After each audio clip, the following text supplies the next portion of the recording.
topic that's been around for quite a while, and every so often it kind of rears itself up in sort of a semi-mainstream debate, is sort of the concept of whether we should police comedy, if we should, enforce and have restrictions on what we can and what we can't joke about, and what can't be humorized or satirized.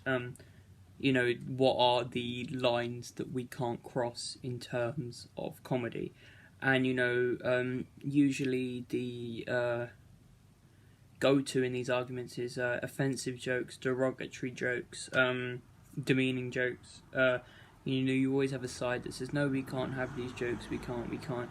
And then you have a side that's their usual main argument of it's not that serious, it's just a joke.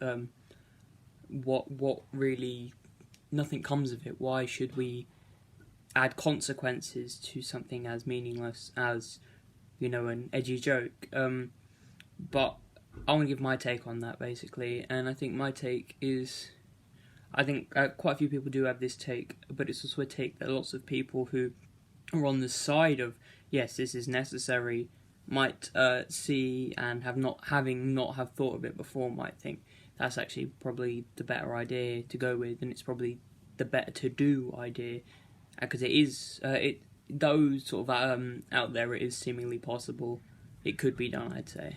What I'd say is the best solution to things is, rather than policing comedy, is policing, in loose terms, comedians and their intents and implications.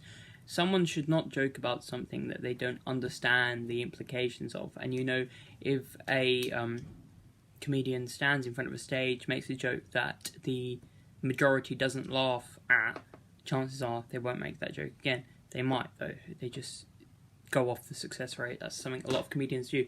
But, of course, there's a time and place for certain jokes, and when you find yourself in that place where, if you were to make, on the line, edgy toe-the-line joke, and people would laugh, you sort of also need to be, you're aware of the implications of that joke and the consequences. You have to be educated in that field to make that joke, basically. If you're going to make a joke in the right place, at the right time, about something a bit serious and dark, you need to know that making this joke is going to have, it's going to make it seem like you don't fully acknowledge the consequence, but you can't allow yourself, you must acknowledge the consequences of whatever you're joking about.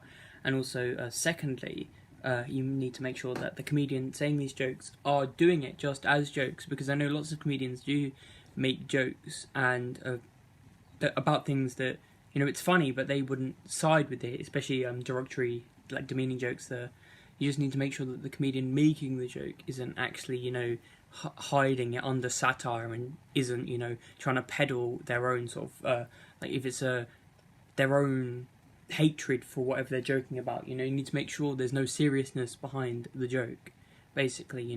That, so the two summed up is they understand the implications and aren't trying to demean whatever situation they're joking about. Two, as well as understanding the implications of that situation, they aren't trying to peddle the bad side of that. They're not agreeing with whatever bad thing happened. They're not saying that's a good thing. They're not approving of it. They're not wanting it to happen again. They just want to make their joke, and they'll apologise or whatever. But that's what I think. Policing comedians rather than comedy, because sure, some of these jokes that lots of people won't like, but some people will like, can be made. I know it's a very ishy topic, and some jokes totally should never be made. Like, they should not be made.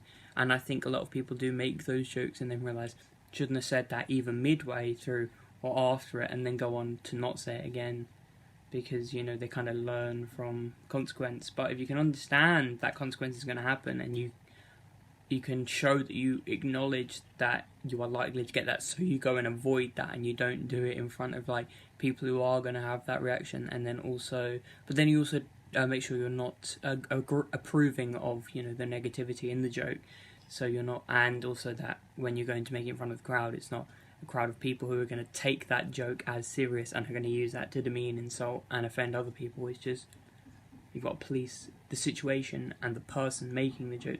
The person making it where they're making it, how they're making it, but not the content itself, because it can, you know, be squeezed through into a sort of passable, satirical, sardonic way if done right. That's just my take on it. And again, of course, some jokes shouldn't be made at all, but the majority of jokes that do, you know, get backlash, they probably could go through this process and probably be seen as, well, that was a bit iffy. If they apologised for it, that's fine, you know. So that's my take. And if you're on the other side, you know, they shouldn't happen. Feel free to discuss it down there, debate it or whatever. And also take this as, you know, a third point of view to look into, because I think definitely some people could take up this viewpoint having not had it before, and it could, you know, it's definitely doable to, you know, sort of, I don't like the word police, but sort of, you know, educate is part of it, but sort of, keep your comedians making the jokes in bounds, basically. That's a good way to say it.